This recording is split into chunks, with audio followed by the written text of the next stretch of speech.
Conference, NAACP.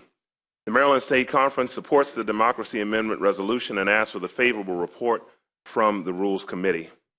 The intersection of money in our elections and political systems, as well as the ongoing intent of voter suppression to marginalize minority and other citizens, erodes the very core of our democracy. I recently retired from the military after a 20-year career.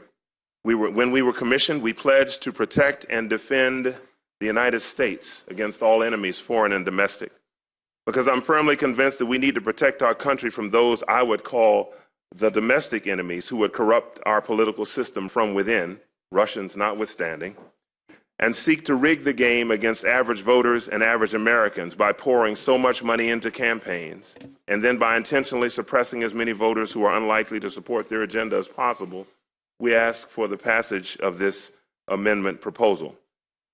It offends me that the economic and political elites in my country are almost entirely unconcerned with the needs of average Americans and instead seem solely motivated by profit and doing whatever they can to maintain political control. With voter suppression, I think the formula is quite simple. If you can't win, cheat. If you can't sway the voters to support your agenda, restrict the number of voters who oppose that agenda from voting. Since 2012, at least 13 states have passed voter suppression legislation. In response to that, the NAACP passed a resolution at our national convention last year, where we committed ourselves to not hold any conferences or conventions in any states that suppress voting.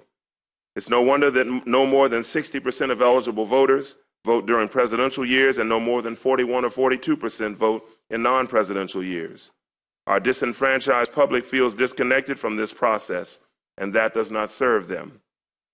We've been assured that Congress will not take up an amendment to overturn Citizens United or strengthen voting rights, as neither is in the financial and political interest of the ruling majority. Can you summarize, please?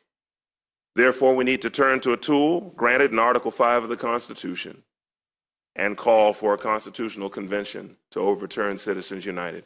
We request a favorable report from this committee. Thank you very much.